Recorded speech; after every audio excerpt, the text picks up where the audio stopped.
Yeah, so I literally just wanted to talk to you guys about what y'all are feeling. Obviously, we're all fresh off the live stream. I just feel like this was a good opportunity to get y'all sentiments on it in terms of what you thought of it overall. I'll start off with me. I personally thought it was like an 8 out of 10 live stream. I feel like they've been addressing pretty much all the things of the foundations of what Endfield currently is in that stream and expanding on them at patch by patch.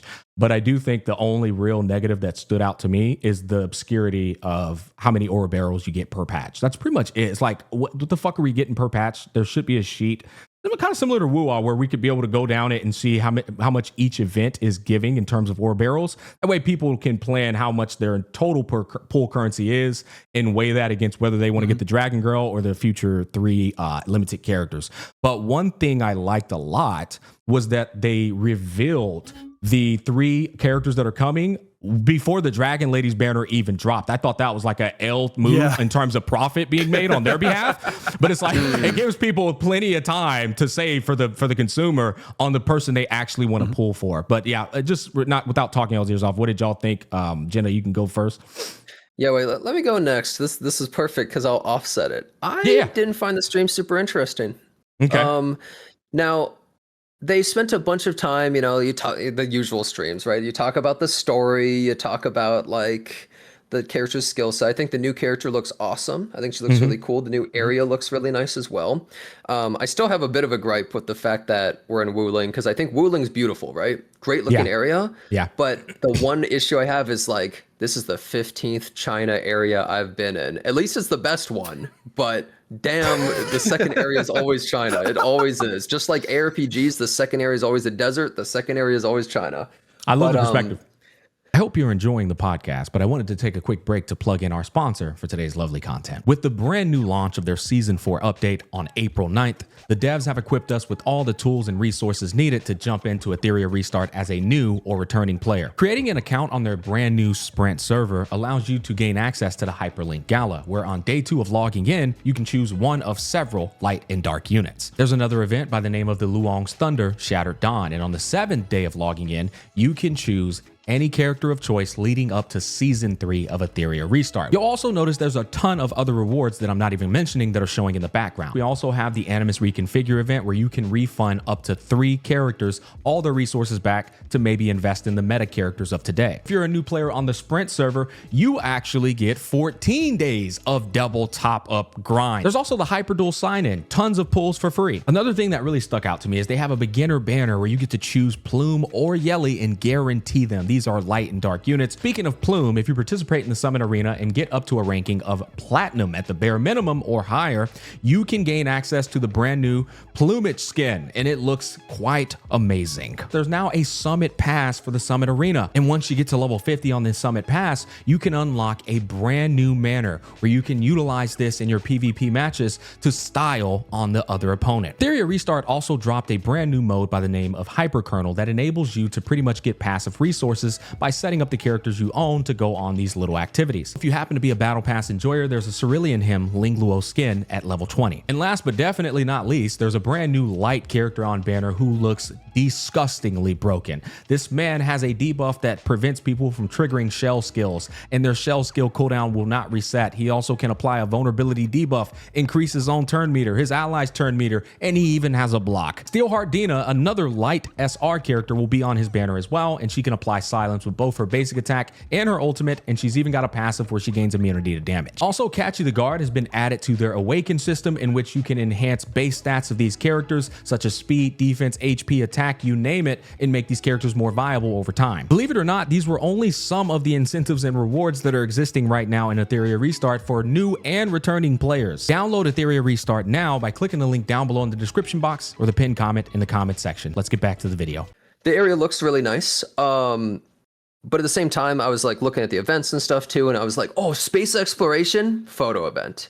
And then they have the guide event, which is play the new content, idiot. That's basically what the event means. It's like, duh, play the new place. Yeah. And so I wasn't really super into most of that stuff. And I think the most interesting things were at the end of the trailer when they showed off, the upcoming new characters, and they showed off contingency contract. I was like, oh, this stuff is actually all great. Like, I wish they showed this stuff off sooner. It would have made the whole presentation so much more exciting earlier. Yeah. I feel like they were mostly going with sort of less interesting things for a lot of it. So it was just like, okay, I guess they were almost at the end. And then they showed off all the really good things at the very end, I felt. And they Right. also said, hey guys, we're looking at future updates. I was like, oh, yo, future updates. And they started talking about the monthly pass. I was like, oh my God, bro, what the hell is this? Like they like debated us for a second there. I was like, what in the world is this, bro? The monthly pass? But then they actually started talking about future versions. But Yeah. overall, I didn't find the patch super exciting. And the reason why I think this is a critical patch is I feel like a lot of people who have played the game since launch are thinking like, should I keep playing the game? I've seen a lot agree. of people mentioning this. I And agree. so I think for a lot of So- people, they didn't find this interesting enough. Sorry for yapping so much. So Jenna, No, what, no, that was Jenna, what great. you're saying is 7 out of 10. Is that it? It might be 6 out of 10. I don't know. 6. Oh. Damn, damn. I don't know. For me personally, I just didn't find it very exciting. I'm gonna play it and I'll probably have fun with it, but I wasn't like, yo, they're doing that. Like, this is crazy, you Right. know? I think you're completely justified in that mentality, Genizat. In fact, with your perspective, I think my 8 out of 10 is actually a bit too high if you consider everything you just stated. Me personally, when I graded an 8 out of 10, it's I'm more ruining the so- community. No, man. Listen, man. I love discussion, especially when somebody has a different perspective. The thing with me that makes me grade it an 8 out of 10 is I just take into account the things I'm already expecting. Right? I was already expecting them to expand the AIC factory system. I was already expecting this to be With the the piss? story. Say it again. With all the piss now we can deal with piss Yeah, all over yeah, in our the acid factory. piss. Like maybe Reptile will pop out as a fucking collab character, bro. I don't know. But it's like, Spider-Man seriously. collab? Yeah, I mention that a lot. I say at the end of the day, this is a game that has taken the risk to become a factory simulator game as a part of its content. And so, like, if all you're doing is grabbing the blueprints and throwing them up, I think, and I said this to Chad, I said, if that factory expansion content that they're updating, if it's not making you go, oh, I'm going to come, bro, this shit looks insane. Maybe Infield isn't for you. You know what I'm saying? Like, or maybe it's a game that is going to be complete. It's going to be in perpetuity a mid game for you because you don't give a fuck about that. And that's something that they are looking at as a replayable value of content per update. So like, looking at what they're doing there, I think it's going to be a huge learning curve again. And people who don't like it, they're not going to deal with it. They're going to do the blueprints. They're going to fuck off. And then they're going to play through that story update. And if they don't like the story, well, now we've got 2 variables of Arknights Endfield that you're not really rocking with, right? And so here we are for the average player that's just going, I don't like the story. I don't like the factory system. And the combat for the end game still isn't quite there yet. I got to rate another patch. Maybe it's time for me to exit out. From my point of view, I'm enjoying it from a very casual standpoint. And so I'm grading it from a very casual standpoint, Yeah. And so that's why I said I have an 8 out of 10 for it. But I mean, Jenna, if you want me to be honest in terms of like comparing it to all games, not just gacha games, yeah, I agree with the 6 out of 10. I do. I completely agree. Yeah, you're kind of going with the scaling of like, you know how people would say like, this is a 9 out of 10 for a gacha game. People will always do that, right? Right. So I guess you're going with that. Yeah, Okay. yeah. Well, the reason That's I fair. do that is because, and I think this is an interesting conversation to invite the other two into this conversation. The reason I do we it can is yap it. because I feel like the gacha space at its core has changed drastically. There's 17 gacha games coming out every single month, and I think the devs have taken into account that they can't, no matter how hard they cook with a patch update, the consumer can only last for 2 to 3 days, and then they're fucking off of their game and playing something else. And so I think they're now making these patches with that in mind. They're making the patch with, I don't need you playing my game for 3 weeks. I need you playing it for 2 to 3 days because I know you're going to fuck off anyway. And I think most consumers don't take this into account today. It's like, bro, if they gave you the content you think you wanted, you'd still go play something else because there's just that many games to play. At least that's my point of view. I'm not saying it's fact. I agree. This I mean, is your I, cue, I guys. think it's coming. No, we spoke about that last time back last year at TGS or in Tokyo. Like there's so many gacha games coming out. Like we've also got like NT coming out soon, Azure Familia, Ananta, all these other ones like Honor of King's World, also thing. All these games coming out now, and things. Even though Honor of King's World isn't a gacha game for one, I think it's just got gacha on the skins, if I remember correctly. But I'm not too sure about that. I think you'd know more about it than I would. But even still, like there's all these games coming out, and there's all the games that are already out as it is, like Genshin, HSR, ZZZ, Wuthering Waves, all the other original Arknights, all these other games. And it's coming to a point where like the market is getting so saturated that it's coming to a point where the bubble is kind of having to burst. Like before, it was like there was a gacha community, and now because there's so many, that gacha community is going to have to like burst and split and splinter into all these different ones, and each game having its own. I'm sure there's going to be overlap between the players in there, but there's going to be like a split, and then with that split, the revenue for each of those games is going to plummet as well, and then it's going to have a lot of other different effects. But you're right, and like the time as well, like a lot of people do want to play several gacha games, but like if they're treating it in such a sense of like where they would like you to play several hours at a time, people are going to get burnt out so easy because they just don't have the time as it is. Like I'm currently doing about 7 accounts worth of gacha dailies at the moment, like 2 Wuthering Waves accounts, OG Arknights Endfield, Path to Nowhere, FGO, and what's the other one? I'm missing one. I'm blanking. But like that's like Rambler or something. Less than what I was doing before. No, can't remember. Bro, I'm so telling many. you, drop FGO, drop the second Woo account. There you go, easy. That's -2 right there, man. FGO is just pure like Stockholm syndrome at this point. Yes, actually. That's crazy. That absolutely is.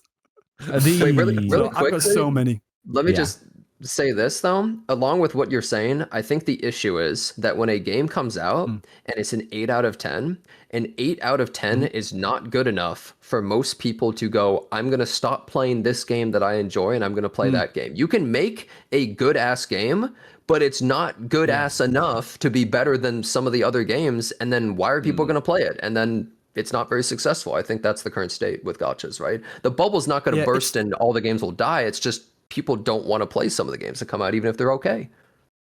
The space is it's not a matter fragmented. of like just being better anymore. It's like being better is cool and all, but nowadays I think people are looking for things that are different. So if you get similar games that a HSR like, or a Genshin like, Wuthering Waves like, then people just like, I'm already playing these games. I've already got like months, if not years, in these games already. Why would I drop this one when I'm already enjoying it for another one that's basically the same thing? We need to get like more different things. You've got to be different nowadays, and that's kind of difficult, with all the games that are out there. Well, it's funny that you mentioned that, because that's actually why I enjoy Endfield, because you're not battling the timer, because the timer has so much time on it in the Umbral Monument. The factory system is completely fucking different. The exploration is completely different as well, although exploration in gacha games is still shit. It's still a different game. It's actually doing something that is a bit unique when you compare it to the Wuwas, the Genshins, the Zenless Zone Zeros. And because of that, when I go on to Arknights Endfield, I'm genuinely getting a different experience, which is a value in and of itself. Abraham, I want to get you in on this conversation. You've been quite quiet, brother. What is your thoughts? Hi. Yeah, I appreciate that. So obviously, I reacted to the live stream with Ryuku. I'm very excited specifically as a casual player, because I'm a very casual player. I'm someone that has always logged into the game, this game specifically, especially when the story happens, and I also love the factory system. Those are the 2 main things that I was looking for, and also I was looking for more of the etch space salvage, like they're like roguelike bonfire mode. I know not a lot of people are they're not really a big fan of it. And they would like a better version of a roguelike. I know a lot of people in my community have said they wanted something like what Depths of Elusive Realm used to be for something like Enfield. But I said I'm a massive fan of the etch space salvage. I think it has a lot of potential. I like the fact that we're getting 2 different zones for it opening up. I think it's an endgame, or a potential good endgame mode to be flushed out. The fact that we're getting this much compared to 1.1, 1.2 is opening a lot more avenues for the factory system, and I like that a lot, because that's an avenue I've spent hours in perfecting the factory system, especially in Valley. When I was in Valley, I spent hours there. I could spend a bit more in my Wuling, but I still enjoy it. But the story specifically, I am a huge fan of the story. I think the story, for me personally, has been enjoyable for the most part, other than a few outline moments where I was maybe thinking it's a little bit too slow, needs to pick up a little bit. But in terms of Wuling specifically, I'm loving every aspect of this arc. So when I saw Zhuang Feng Yi fighting Nefereth, and when I'm seeing all of these really cool cutscenes and these cool visuals, I was very excited. I was very, very excited.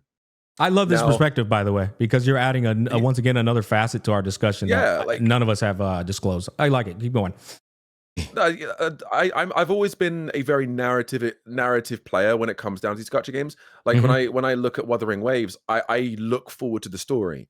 Whether people say the story's dog shit, story's good, peak cinema, or whatever, I always get my own experience out of the stories. Now, my opinions on the stories may not align with other people's experience, but coming from a casual player playing these gacha games, I have a really good time experiencing it and experiencing my own emotions playing it. So when I saw the trailer, the first actual version trailer for 1.2, and I see all of these crazy events going on with Ardajir, Neferith, Fengyi, Zhuang Fengyi, and all these other mysterious characters, then yeah, it got me very excited. That for me personally was something that they led into first and got me excited for the live stream.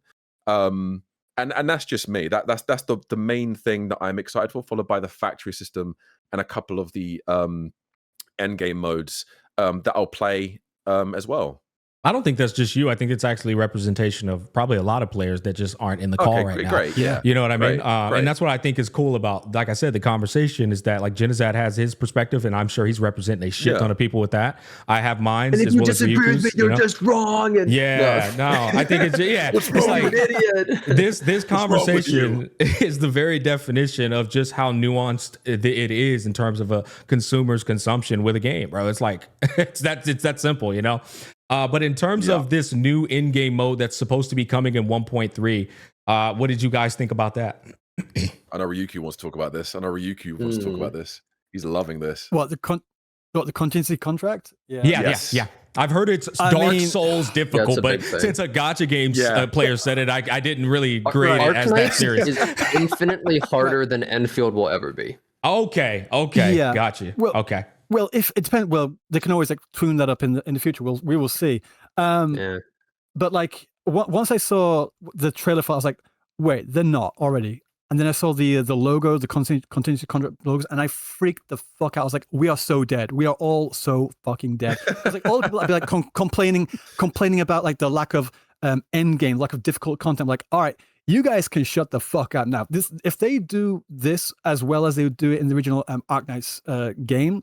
Basically, it's like you stack as many buffs onto the enemies and as many debuffs onto you, and you can also use this as a way to like PvP as well, like to see how many contingencies you can add, what level of difficulty you can clear the mission at, the level at. That's in the original Arknights anyway. Again, we'll have to find out how they're going to do it in this one, but like that's a thing that's going to bring up a lot of really difficult content and a lot of again PvP you compare, and that's where you're going to see a lot of sweaty players really sweat. Here's an interesting if they do that, because like I was just gonna say, here's an interesting talking point is somebody told me you got 0 rewards for that mode in Arknights, original Arknights. And my take on that was, I was like, I don't mind that, because there should be a mode in the game where you're not playing it for rewards, you're playing it purely for mastery, art of mastery. And I said, but it's a glass half full, half take, or empty thing, because there's going to be people who are going to get that new mode and they're going to be mad that there's no rewards. And this is a point where it's like, well, there's no appeasing you guys, because at this point, you want them to put in-game content in the game that is not only fulfilling to the sweaty player, but also content that is giving rewards passively for a game that people are already complaining isn't giving out enough pool currency. So it's an interesting thing to view, you know? Yeah. I think a lot of people that really go heavy. I'm just going to say a lot of people that really go heavy into contingency content don't do it for the rewards. And also, I agree as well. Like putting a lot of the rewards, like you have to clear the most difficult content to get this certain. That's annoying as well. But this is something that players can really test their skills at. I mean, if it's anything like the original Arknights, the way they could solve that, I think in the original contingency contract, I've been playing for years, so I can't remember. Maybe at one point, but like in the very easy, like very beginner, like tiers or levels of contingency, you can get like, some rewards, but like for everything after that, it's just like pure for the sake of just prestige, sweat, really, you know? Pure for the sake of prestige. So there's that. So Jenna, sorry, you can go.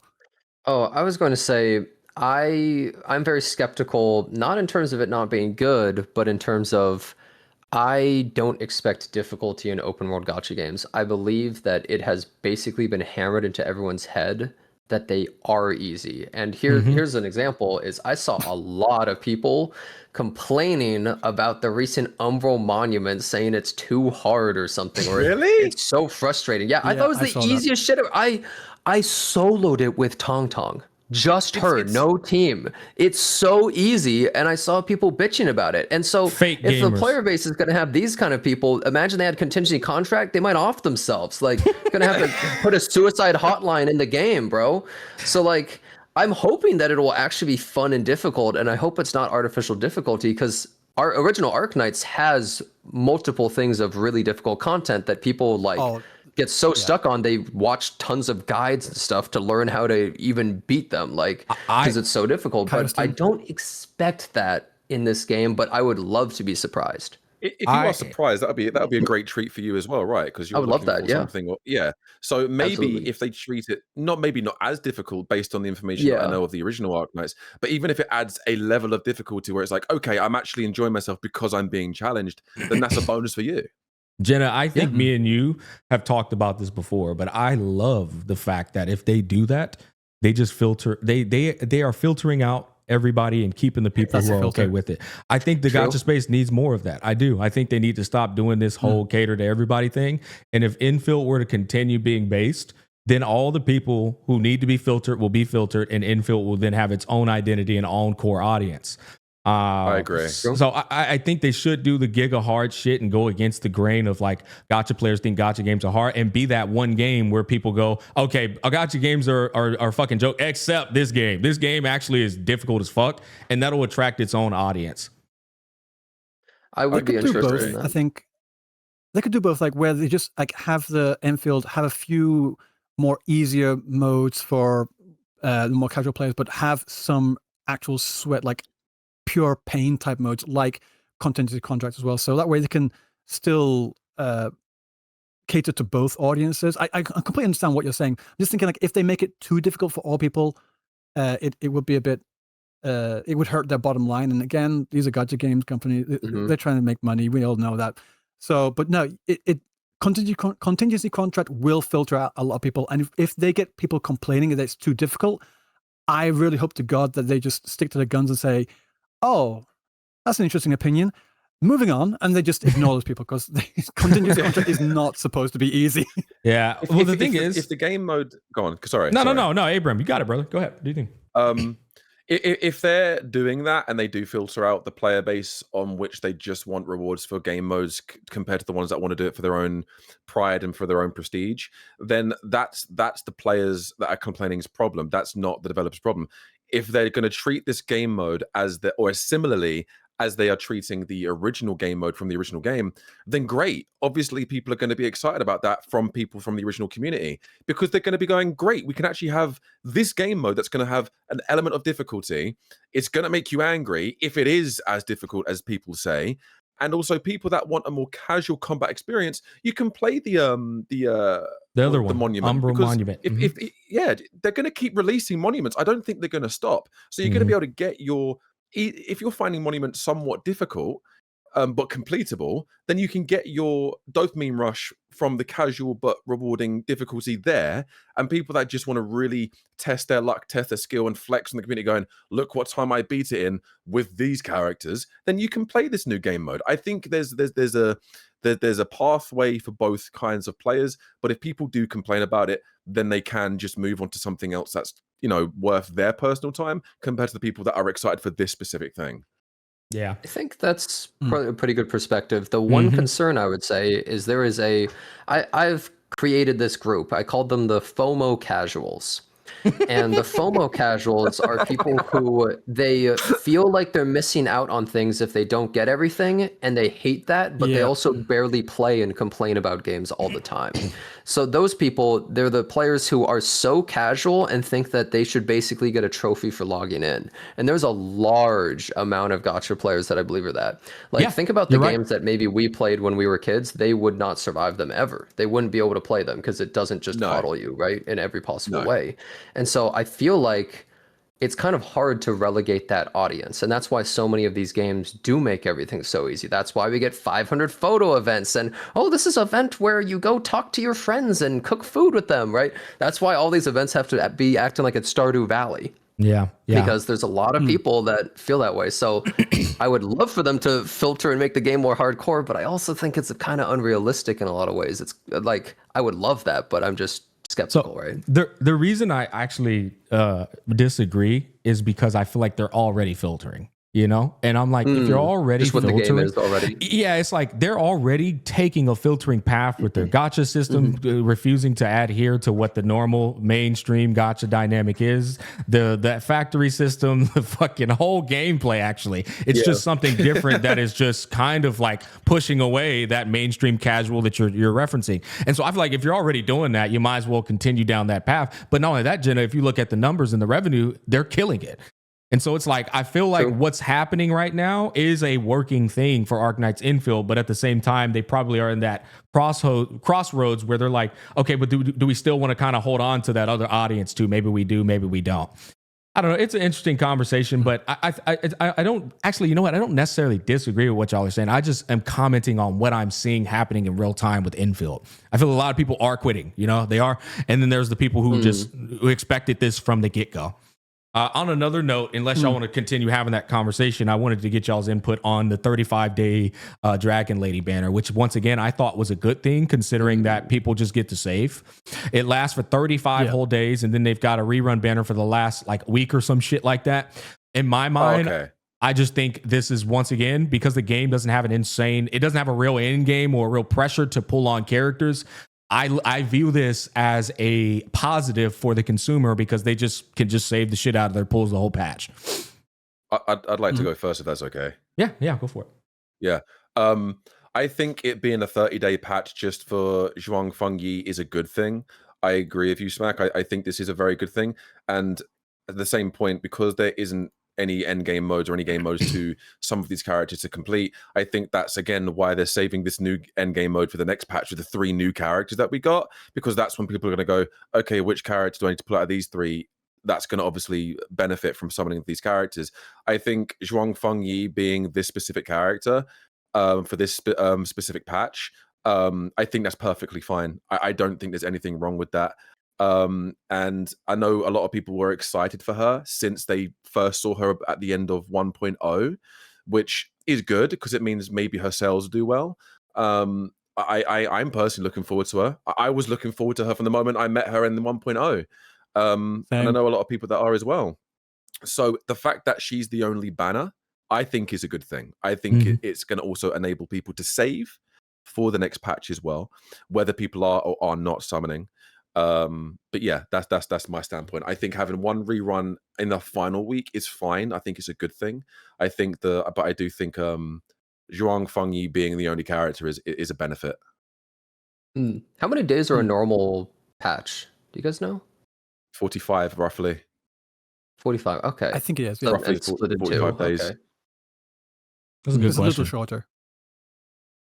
Well, I was going to say, like- what were you guys thinking? I agree with as well. Jenna? I agree as well with Amethyst, because like it's just one banner, so we're going to get all the login pulls for that banner and for that patch, all the exploration stuff. You can just like farm a lot of well, we assume as much. So there's so many chests in the open world. Get all the pulls, and you can theoretically, hopefully, pull for Zhuang Fengyi, and then when it comes to the patch after that, we're going to get the next patches.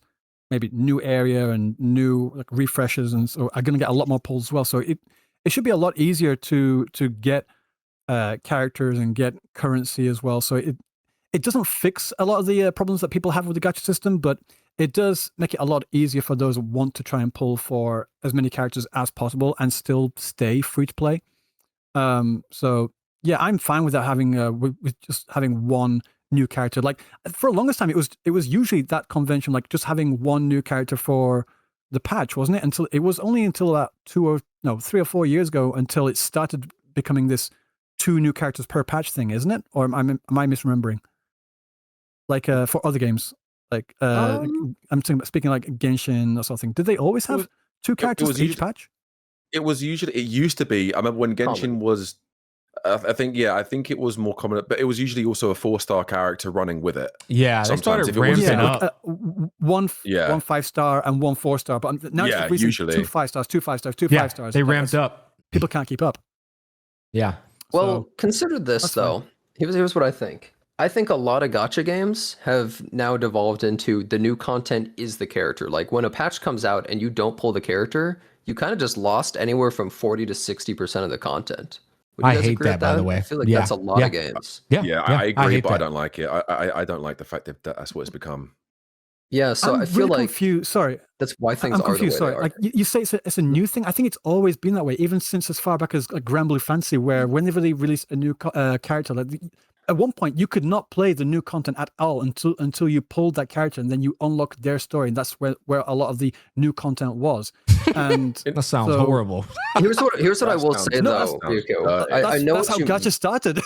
Yeah, I know what you I mean, believe it. Ryuko, but here's the difference I would say from a lot of old games. A lot of older games, there's always something to do. Like, I don't even play Grand Blue Fantasy actively, but like you can always be playing and doing things in Grand Blue Fantasy. Or like, I mean, Fate Grand Order, I don't like the game, but I guess you technically can always be farming or upgrading your characters or doing things in there, right? Oh yeah. But for a lot of these games, I feel like there isn't something to do, right? Like, Right. other than the character a lot of the time. And you do the new area and you do that, but you usually reach a point where you just go, I'm done. Like Yeah. I just did basically everything and there's not really anything else. Like there's two styles of gacha games, I feel like. There's the ones where the events are just like you insta clear them. Like if you know the game Star Savior that came out recently, Yeah. it's like you basically press a button, you Yeah. sweep, that's the event, you're done, right? Mhm. And it's about playing the core game. And then there's the games where it's about the events, which I would say, games like Enfield, Wuthering Waves, Genshin, that style where it's like people log in and they do the events. That's a big part of the content, right? Yeah. So I feel like the Right. characters are in that same vein, That's kind of my feeling. No, for sure. And I think once again, it comes back to that same thing of the live service dynamic is not sustainable of replay value. And so it's a patch by patch update system that is only designed to last for that fresh batch of content for 48 hours.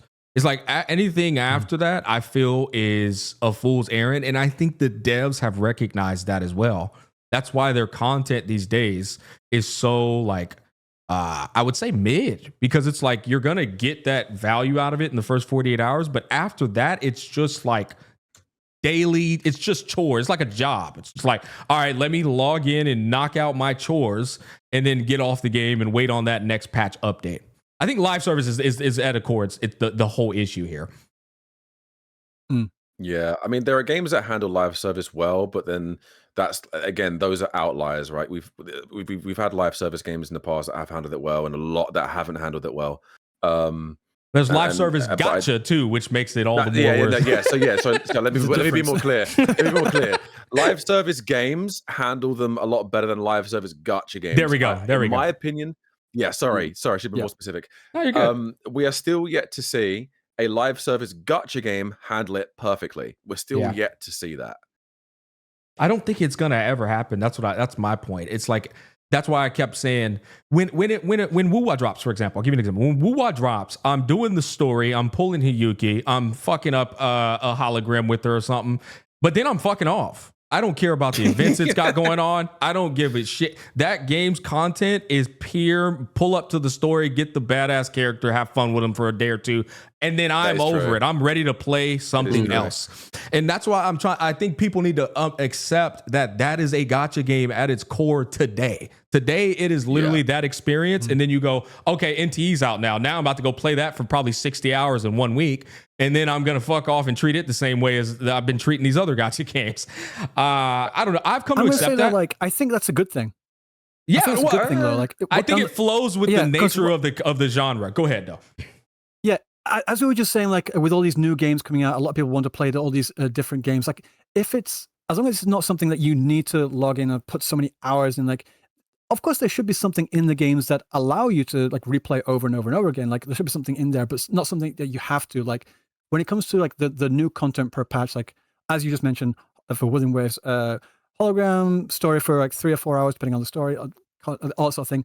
And then if you can like find several gacha games that you enjoy and like hopefully they like line up so you can do that for 1 week and then go to the next game for another week and just do dailies on the other. That way you always got something interesting to do for each patch. And like if they have a system where they start introducing things where they require players to like put hours, like, significant time in each time, it can get really, like, it can burn a lot of people out. So there's like pros and cons to this. Like people that just want to stick to one game, it's going to be really bad for them. But people, I think we've had this conversation before, like gacha games at their core are meant to be casual, like meant to be like mobile casual. You can pick it up, put it down whenever you want, like for 5 minutes or something. And they're supposed to be built like that, as far as I understand it. Anyway, it's only like every now and then where they have these big story patches where they would like you to sit down for a couple of hours or maybe a couple dozen hours if it's HSR, because God knows they yap. But like, you know what I'm saying? So there's like pros and cons to this. Yeah, no, there is. Go ahead, Gino. I think I agree, but the one thing I would say is I think the issue with a lot of gacha games is the time you spend doesn't feel meaningful. Like when you're farming gear in most of these games, it's not like, let me compare, and I compare a lot of things to this, Path of Exile.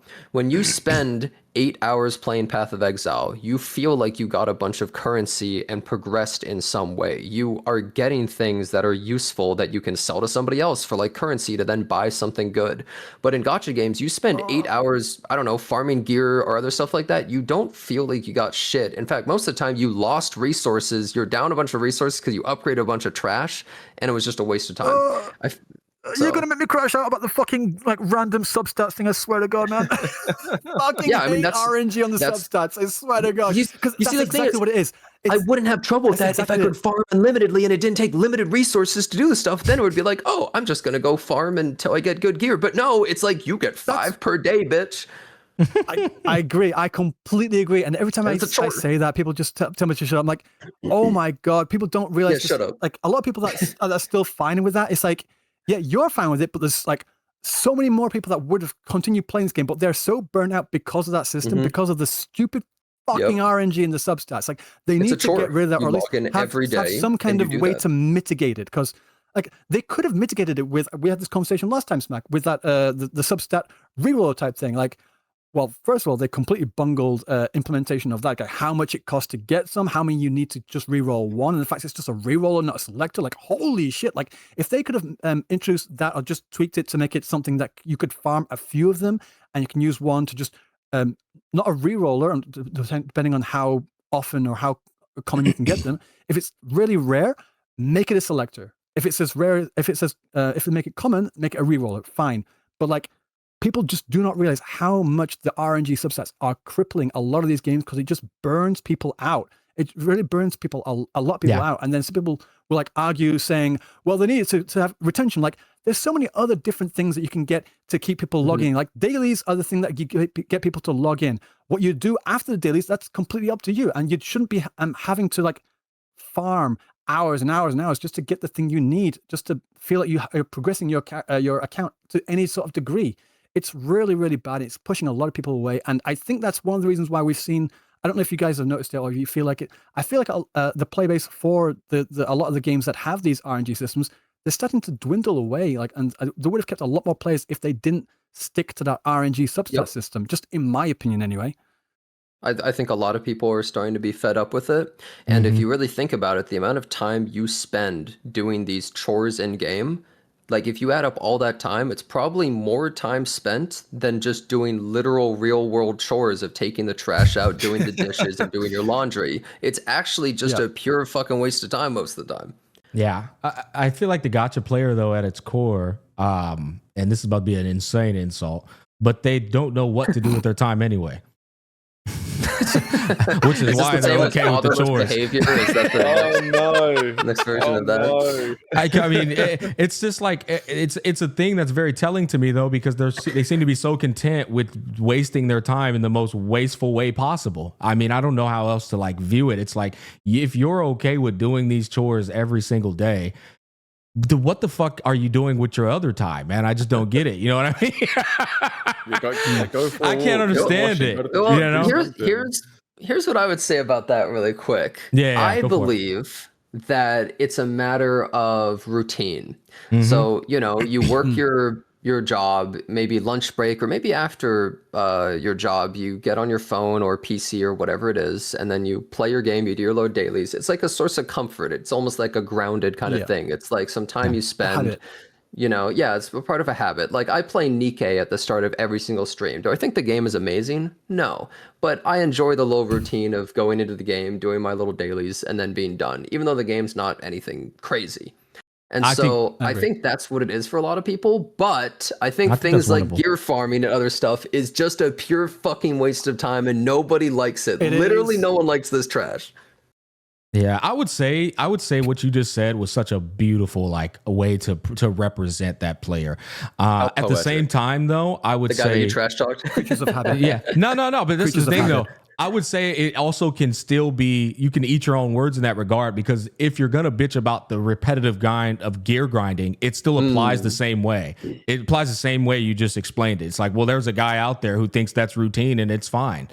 So it's like we can't bitch about like the gear farming being repetitive, but then in the same vein, we're routinely logging into these gacha games and doing the same exact thing in an adjacent way.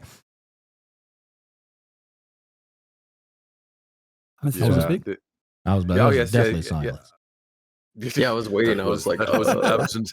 That was an absent silence. No, I think everyone's points here are, I can't really add two more about it. I think it is a mixture of habit. I'm someone that plays a lot of mobile gacha games. Specifically, the two mobile games I play is Dragon Ball Z Dokkan Battle and Legends.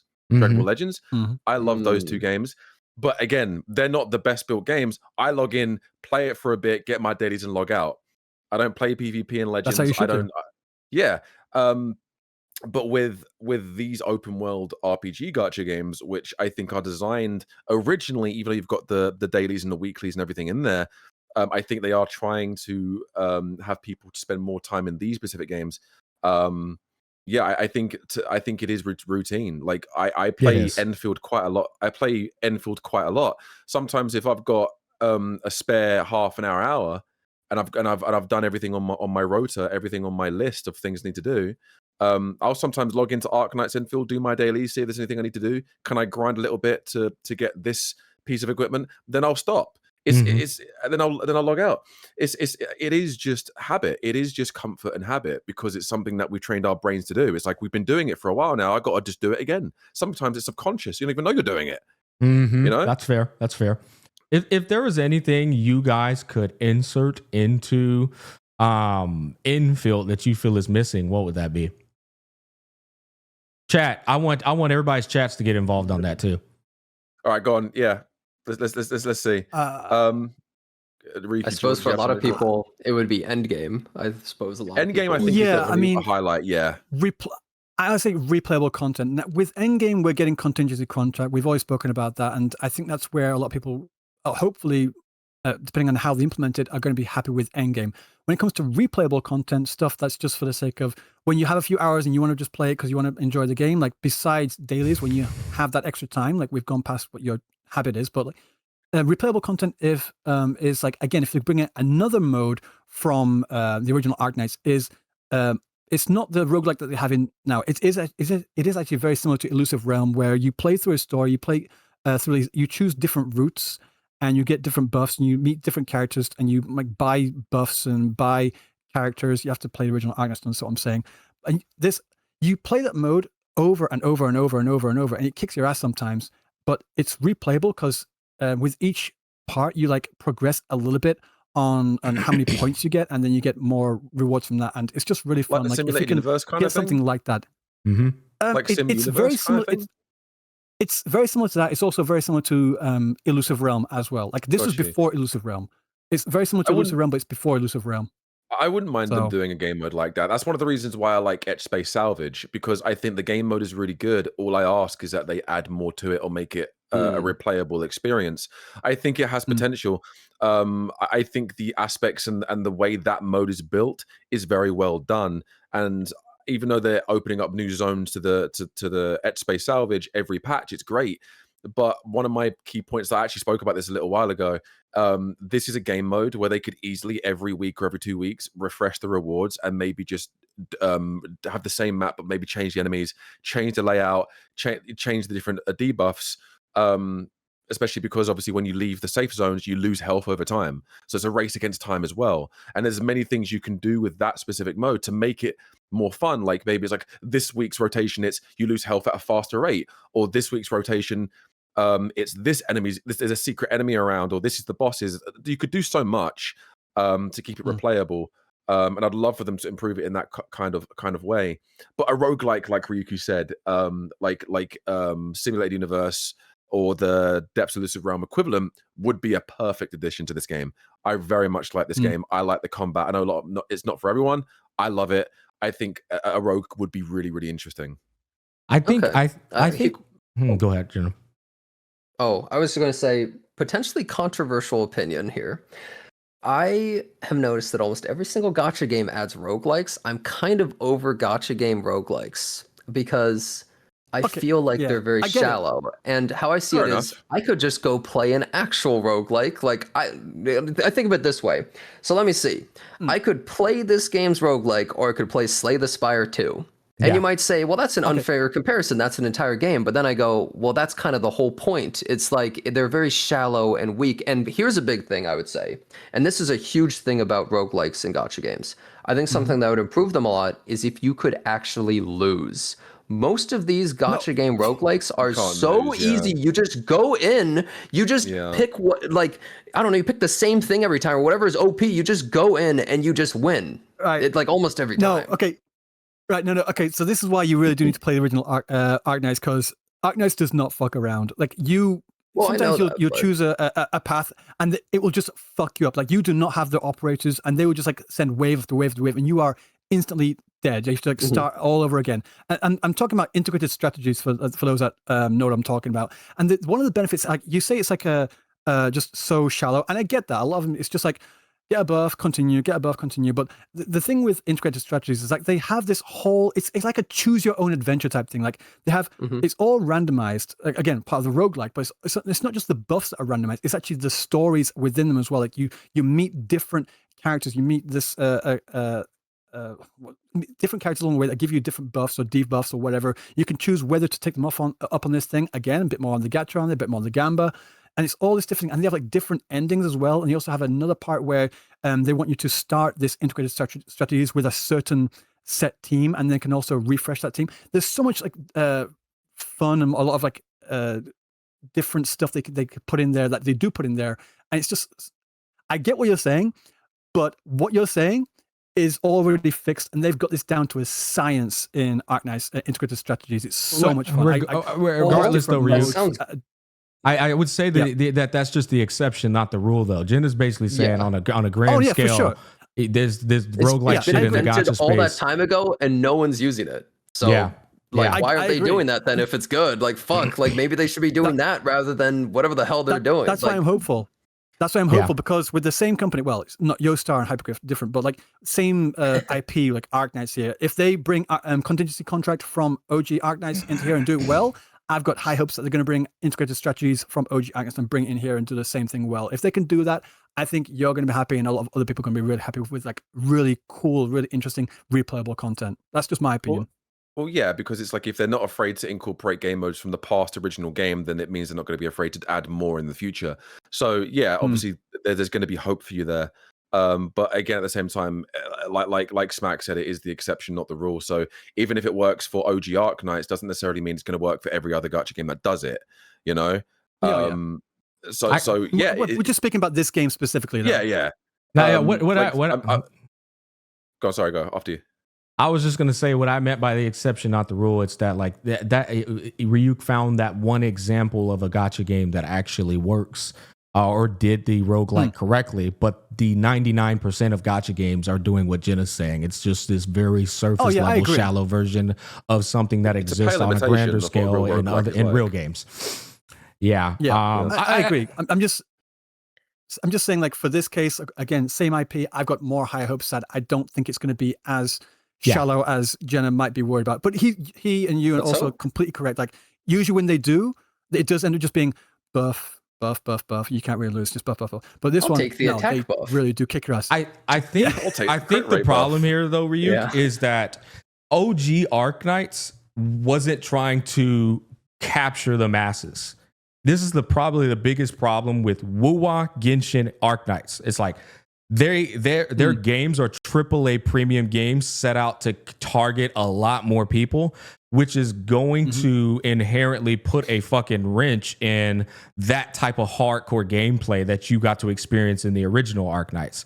So it's one of those like situations where I love that you are optimistic about it, but I do think unless they do what I said they do and they continue to filter, I do think it's a bit, just a slight bit of naivety in there, just because of the AAA fucking beautiful graphic quality game that they've already designed.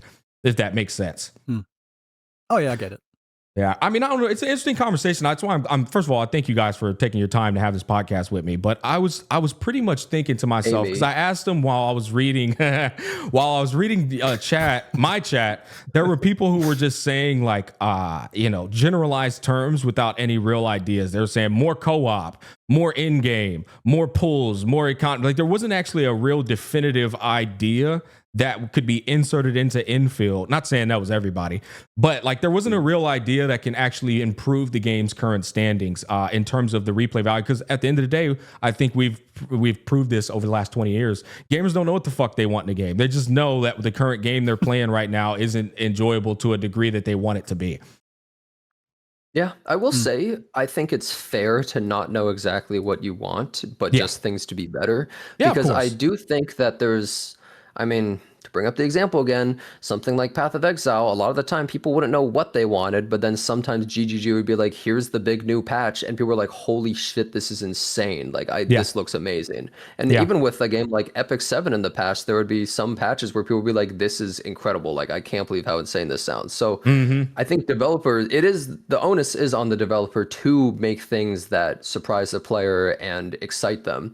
But sometimes the players should actually have some concept of what they actually want. It's a mixture of both. It's a mixture of both. You know what I mean? I just saw a chatter in my chat say the same thing, like, oh, that's on the developer. Well, it's on the developer, but it's also on you to provide the proper feedback as well. Otherwise, I mean, the developer can only cook so much. You know what I mean? At the end of the day, they do need that feedback from the player base to kind of solidify that concrete idea that can expand upon their pre-existing gameplay. Yeah, no, I think you want to say something? Yeah, I was going to say, I think every point everyone's making is correct. But someone has mentioned one of you guys, I think it's you, Smack, said about multiplayer, or Jenna said it might have been you said maybe multiplayer. I don't know if Enfield it could incorporate multiplayer. Maybe it could, maybe it couldn't.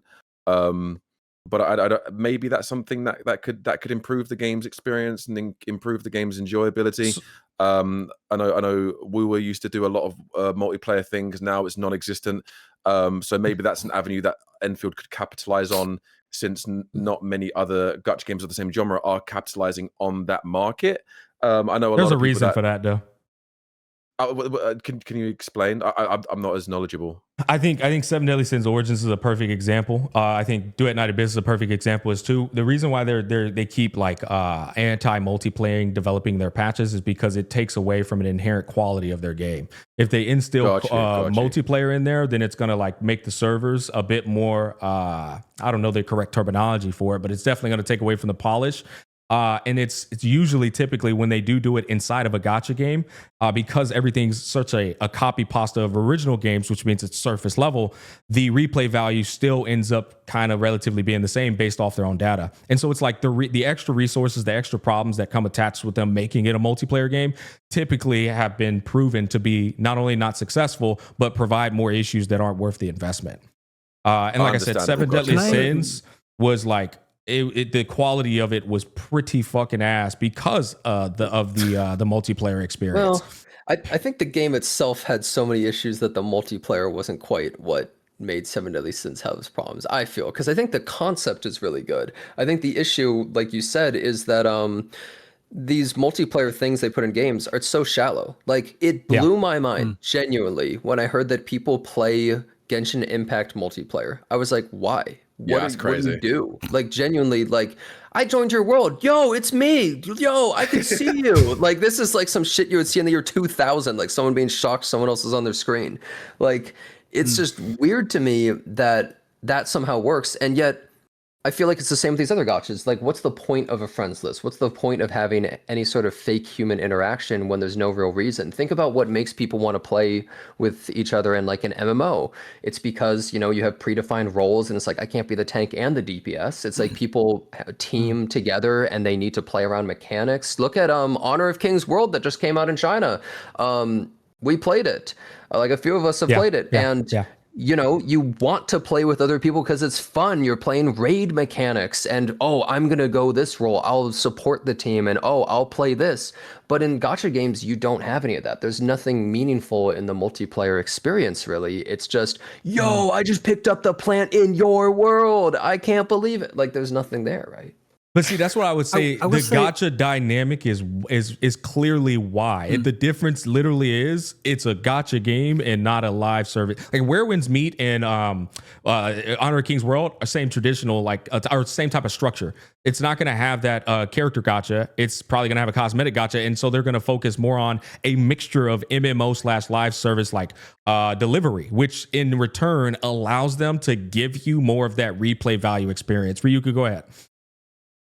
I was just going to say, there's ways to get around. There's also pros to having the co-op experience as well, like the sense of like society, like social like connectivity within, like, oh, we all play together, and you feel part of a community when you have like this kind of co-op thing, and you're working together. Like you're right that there's like, what are you going to do on the regular in co-op? Like there's nothing really to do.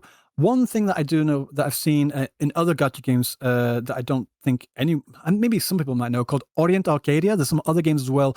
Basically, it's not like an always available co-op thing. What they do is like they have a co-op mode that's only available at a very specific time. And people jump in at that time. That's when everyone logs in. Okay, okay, I know this is going to open at this time. And then everyone logs in. You get everyone together. It might be a bit stressful on the server, depending on how big it is. But that's when you can get that sense of society and people working together against maybe like a raid boss type thing. We've seen that massive dragon in this 1.2 update. So maybe something like that, like a raid boss type thing. And if we get something where it's like not something you need to do all the time, but something that it's a time gated thing. Again, there's negatives to time gating, but again, it does help bring people all in at the same time to get the sense of society. And then that way you do have something that everyone can work together to work towards something. And then when you go into that, speaking of other games, like you can have one be the main DPS, one be support. So you got healers and one people that apply shields and stuff like that. There are ways to get around that. But I've just not seen that done in any of the big gachas out at the moment. I think Nikkei also has some similar ones as well. Like it's very time gated to you get into teams and you take down some big like raid bosses. Like Genocide, you'd know more about that, wouldn't you? Well, the power creep though, you got to boss? understand that's the biggest problem with what you're talking about. It's like nobody cares to get into a team where they know somebody spent $1,000. It makes their role feel meaningless. It's like no. People love that because they're like, "Yo, carry me, bro!" Yeah, like, dude, kill this guy. And then you sit there and you watch the guy shoot like 3 bullets, and then he fucking kills it. It's like, yo, and then the loot comes out. Dude. I know Jenna's like fucking. He's taking a piss right there, but what I mean is, if it worked, then they would do it. You know what I mean? If it actually brought in success, they would do it. But it doesn't. Well, People bitch. Here's my theory, and here's how I see it. I think it could work. Is maybe they just don't know it. Because, okay, let me think about it this way. There is a chatter that I have that is currently working on a game for a big gacha company. They're working on that Rewinding Cadence game. Have you guys heard of that game? Ooh. Yeah, I'm excited for it. Get me on that, please. So, well, I mean, he can't even get me on that, so it's pointless. But he's working on that, and he has told me some interesting things about how basically the developers and the management are kind of at war with each other in a way over trying to develop the game. Because the management, they want it to be Genshin Impact 2. Yep. But the developers, they're like, well, we want to do all these things, and maybe we could do this thing, and like we could work it in all these sort of ways. And the management's like, no, we want Genshin Impact 2. And so they're kind of like at odds. Well, but how I see it is maybe the multiplayer is feasible and it could be good and done well, but it's just every time it gets brought up, the developers go, "No, you should make Genshin Impact or That's something." a whole along nother those talking lines point, for and all it's we great. know. Yeah, true. That's like a whole different thing. That was a whole nother Politics. talking point of conversation that is fascinating in and of itself. And I agree, Jenna. That's something we didn't even talk about yet. It's the fact that most people don't even consider the internal politics that is occurring behind the scenes. I think that's fair. Look at what happened with CZN, Chaos Zero Nightmare. Yeah. Holy internal politics. Oh my God. And I don't know if you guys saw what happened with Mongol Stardive like just yesterday. No, I didn't. So apparently Korea is pissed at them, which when aren't they? But like Male they're characters? really pissed at them. Okay, yes. So Oh the my live stream God. happens. That's Whoa, wait. hilarious. There's more than that. The live stream happens yesterday, Wait, so it's not. what? Sorry. I guessed So it's that not- it was right. Yeah, he guessed that male characters, but it's related to it, but not quite. So the game has a like brother and sister pair as the main characters, and it's not self-insert, right? And so you interact with all the characters. The cutscenes are actually crazy good, but you interact with all these characters and stuff. Well, Korean players, they were like, it's not immersive enough, and why are girls touching the male character? What's up with that? Like, what the fuck? That's supposed to be me. And like all this stuff. Right? It's same that happened with Caesium and all that kind of things. And now the game has said that they're shifting the focus of things. They're like, no male characters for at least 6 months of the game, probably means forever. Jesus Christ. In the future, characters are not going to be interacting in certain ways with the characters. So now things are going to be probably worse or lamer in that way for future story or cutscenes, right? And so based off the player base, now they shift the whole thing to a totally opposite thing than what they had originally. Yeah, that's fucked, man. Because it's like at that point, when you know if it's a Korean game that's coming out, you know that's always going to be a problem. And it kind of just deters a lot of people to not even, give them a chance because they know that's always going to be an issue. It's a shame too, because South Korean players are so damn insecure. Like the whole crab hand salute type thing, like just gets them so twisted and so like the pinching emoji. Gets them like so crazy. This is it probably won't show up on yours, but there's this company in Japan that shows up like in the ads on Twitter, and it's literally just the crab hand salute hand thing. I was like, this is definitely not going to be in Korea because they would freak the fuck out. Like they go crazy over anything. Like just like it's just a simple like people use like it's just like the most used hand motion in all of human history, and they freak out over it just by using it. It's like holy shit. Like, Jesus For anyone who Christ, doesn't know what it is, by the way, insecure? It's basically pinching emoji where you take your index finger and your thumb and you have them close together but not touching. That is apparently a hate symbol of you have a small dick in Korea. And so they get heated. And you maybe have heard of some of this stuff before where art gets changed for many gacha games where the character might sort of look like their fingers are kind of in a similar position. And then the art gets changed and suddenly their fingers are in different places. It happens all the time. Yep. I see. I didn't know. Sorry, we're going so off topic here, but No, it's okay, man. I think it's interesting. Go ahead. I have a question. I have a question that resembling to the patch. What does everyone actually think of Zhuang Fengyi, like as a character? Because we haven't actually spoken about her as a character yet. I literally think she is, if you take Infield's combat system, I literally think she's like Imbiber Lune from HSR. She's just an Infield. Yeah. She just like literally like nukes. Yeah, well, she transforms, and then her whole purpose is you stacking electrification so that you can nuke them with her battle skill. Yeah. It's like literally Imbiber Lune transferred onto the infield combat dynamic. I dead ass think that's it. Me and Emerson said that she's kind of like a mix between Jinshi and also Kite as well. The dual forms, like using the ult to go into another form, but also like the attack animations are kind of similar to Jinshi as well. It's like I like it. I love it. Yeah, I think animations look really, really cool. But I didn't actually put the two and two together about Imbiber Lune. That actually is a perfect comparison. I actually think the little midget before her is infinitely more fun, if you ask me. In terms of what you could do, I think her shit just goes hard.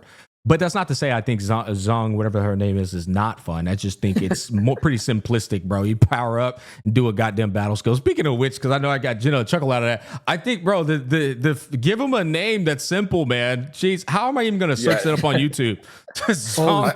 Man, that's what Chinese players saying about you. They're like, the fuck is Gacha Smack, bro? The fuck is that? It needs something simple like Bang Yi. Yeah, dude. Who's this Gina Zid? That's so funny and fair too, dude. I don't know, man. No, but I agree with you. Like a lot of the names, it's just like, wait, who? Like, I mean, Rossi, I remember that name. Tong Tong is easy to remember just because, the same thing twice, right? But yeah, I actually always forget Feng Yi's name. I just call her Leek Pants because everyone says that her pants look like a leek, like the plant. So I just say like Leek Pants girl because I always forget. Delicious spring onion.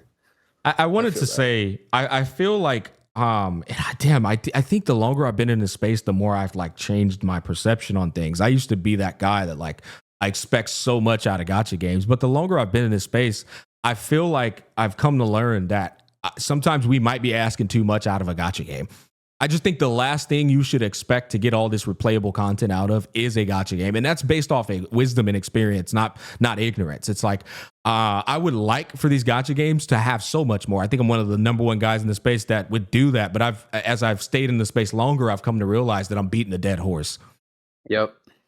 We've all. I think anyone that wants so much from these games and what, yeah, they come like it's same here. Like it's like you ask so much, you know what you want, you know what you think the community really wants, and then it gets to the point where it's like, well, they're not implementing what would make the game good in your opinion, and the community asks, can you do this, this, and this? And a lot of the times they don't do that, or they add something that was a talking point but wasn't the main talking point to what people want. So then at the end it is like, okay, well I've said about 50,000 times now what I think the game needs. There's no hint of it coming. I'm just gonna shut up. Just stop referencing it. It's just no point. And it's like you consider how many games are coming out. Not even just Gacha, but mainstream as well. Crimson fucking Desert Online, Slay the Spire 2. And then you've got Phantom Blade coming out down the corner. Now you got Honor of King's World. Then you've got Neverness to Everness. And then you've got fucking Mongol Star Dive that just released. And then you've got something, Ananta coming out of the corner. It's like, bro, if you want this one Gacha game to give you all this with all this going on around it, it's like it's the most unrealistic shit. In 2026. Back in the day, it wasn't, because we would all wait on 1 or 2 games. Now we see 45 games coming out, man. Go ahead, Jenna. Well, what's interesting is if you guys know the content creator Saintone, he plays like he was from Lost Ark and stuff like that, MMOs. I used to watch his Lost Ark content. I know Saintone. Yep. Yeah, he started playing gachas more recently. And he was like, man, I'm so jealous of you gacha players because we wait for an MMO for like 2 years, it comes out and it sucks. And then that's it. Like, that's over. But for gachas, it's like a new game's coming out every month. Like, you constantly have something to look forward to or play. There's always something out there, right? Which is like kind of exciting. And going along with what you said, though, I think that the first game to make a game that's so good that people don't just swap off to the other ones, well, that's the one that's going to get the lion's share of the players, right? Yeah. It's just, they never make them, they're usually like a flash in the pan. They come and go. But the game that makes it so people want to stick around, like a new game comes around, they go, nah. Like it doesn't have what this game has. That's the one that's going to really take everything over.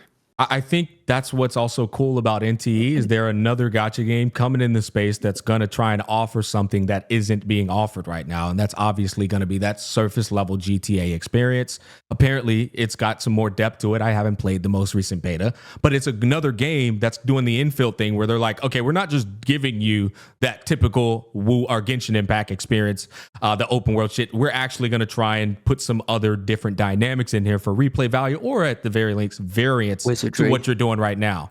Yeah. Wizardry is another example, actually, bro to be said honest. All that, and then he said variance, bro. Wizardry variance, dude. Wizardry variance. It's a sign. It's a sign. I would say, though, that's why Limbus Company is so well developed and successful too, though, because you can go on Limbus Company and get a unique experience you will not get elsewhere in this space. And I look out for those games. That's why everybody's looking forward to the Ananta and NTE dynamic too. But ultimately, it comes down to what I said at the beginning of it. It's, hey, man, you play the game for the fresh patch, and you got 10 other games to go and play after that. Because chances are in 48 to 72 hours, whatever you were getting out of that game has been extracted completely in terms of fulfillment. Yeah, Olympus Company, it's a unique experience. And what's crazy is they don't do advertising, anything like that. But you look at the Steam chart numbers, it only goes up. And every time the CEO does a stream where he shows the numbers, he shows how it keeps going up, and he keeps saying, I don't know why, but the number keeps moving up, and we're really happy about it.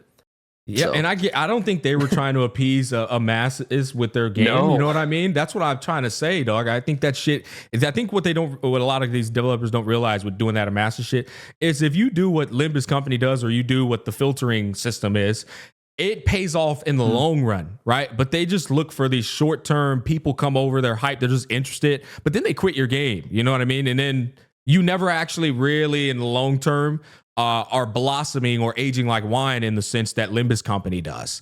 It's like that's the beauty of choosing the short-term L for the long-term sustainability. Yeah. Well, For doing your I own think a lot of the thing companies are just is so easy. they're just so scared about doing anything that rigid. they see as risky. It just Yeah. They're comes rigid down and to they're like, also scared as well. Yeah. well, when you go to the So- investors or the boss of the company or whatever, you go, I want to make a game. They're going to be like, how do you make money? And then you show them Genshin Impact. They go, okay, well, that's really successful. This is an example of it Yeah. succeeding. Okay, It's you can tried make and that trusted. game. But like, if you say, so I'm going to make this game and there's nothing like it, right? So I'm melding these different things together and be like, okay, well, what the fuck is that? Like, I don't know if that's going to work. I don't want that. I don't want to give money towards that. How about I give money towards the Genshin Impact copy or something, right? Like whatever copy they want to make. Make HSR again, right? Yeah. Because that worked last time. Especially in a place I like know for a Japan, bro. No, I was going to say, I know for a fact that you are correct in that because I actually translated an interview of someone that's been in the industry for like 20-something years that said that exact same thing. Like when Fate Grand Order came out, a lot of games came out that said, okay, we're going to do Fate Grand Order, but with this different idea or this different idea, this different story, whatever. Same thing happened with Genshin Impact as well. That's why it usually see one really big breakout game, and then about 2 or 3 years after that, you see a lot of games that are very, very similar to the other one, because they go to the people that like fund them and say, we want to take this game, make another one, but with a different story. Because that's you're right. They just look for what's safe and they see that's safe, so we'll fund that. It's always the same thing. When you look at Genshin, the money, it happened with Genshin. It's always money. It's always money. I was just gonna say, when you look correct. at the amount they make, though, like doing that safe route, it's fucking insane. So I can't necessarily blame them. Well, that's why I hope Business that this sounds game perfect. can break the mold. That would be great if Enfield's able to do it with what some of you guys are saying. Like, well, They let's already have hope. the money, so they should be fine. Well, Yeah, you they've see, been smashing a it. lot of these companies have the money. They don't give a fuck, though. They want more. Yeah, that's true as The well. gift that keeps on giving is what they Greedy. like to say, man. Elon Musk still wants more money. Doesn't Yeah. matter. He's not going to make an amazing video game, even though he has all the funds to do it. He just wants to make more money. And that's Yeah. how most of these companies feel. The number always has to go up. It can never stagnate. You know, an interesting fact, though, about the gacha space, a lot of people keep saying like gacha's dying and gacha's this and that. But when you look at the numbers, if you go and look at the statistics from data at websites, gacha is expanding. It's growing. It is. Yeah. It is. It's becoming a more accepted and recognizable. The I don't know if that's reason- good or bad. The reason it feels like it's dying is because the space is fragmenting. It's not that it's That's what dying. yeah. It's splitting apart more and more and more. And so the sense of community and presence feels less, but it's actually more. It's just spread the fuck out now. And it keeps spreading out. That's what I said earlier. Yeah, no. Yeah. I'm tying that back in. That's what I mean. I literally commented. No, I think Gacha fragmenting while you Smack were is talking. right and Ryuku's wrong. I think you're right. Yeah. All right, see you guys. I'm back. I'm going back. No, I think you're making a really outta good here. point Ryuku, here. I would also say, Fraud. Riku, yeah, I summarized up what you said. You said probably 85 more words. Yeah. No, If anything, I was explaining. He condensed it into a more digestible source of information. What the hell? What's going on, man? Get the I'm fuck. fucking around, bro. I'm fucking around. I will say, is there any other topic y'all want to have, or you feel like we kind of like nipped it in the bud? I don't want to take up any more of your time. I know Jenna's still live. I'm good. I think I'm good. I'm all good. Yeah. All right, man. I appreciate you guys like taking the time to talk with me, man. I think this was good. I'm 100% going to upload this to YouTube. I'm even going to put in my Ethereum restart integrated into this. Perfect. Perfect. Oh, shit, man. Bro, No, it was put good, in man. multiple, dude. Triple the pay, bro. Yeah, Put in like yeah, yeah. 3 throughout the whole talk. Oh my Yeah. God. I do. I wanted to update. I'm sure you'll get a bunch of comments down below. I feel like we had some really good discussions, honestly. And this was a good group. Abraham, man, it was the first time chatting with you, buddy. I appreciate you coming it's in. a pleasure. Nice to talk to you. This was meet the you. retirement home. Yeah, the This retirement is, home. It's the new podcast, this was retirement home. I want to yeah, get a like, couple more I've- people in here later on another one. Hell yeah! Like I've spoken Yeah. to Jenna like very briefly before. Obviously, I've known Ryuku Very for a long briefly. time now Yeah. since I started doing YouTube. But yeah, no, it's a pleasure finally having been able to make your acquaintance, Mac. I Appreciate it. completely agree. I'll be putting you guys in the down below at the bottom left of my screen so everybody knows your socials and stuff. But yeah, no, I We made appreciate the it, man. list. Yeah. All right, then, But, guys. I will Mate. speak to you guys later. Take it easy.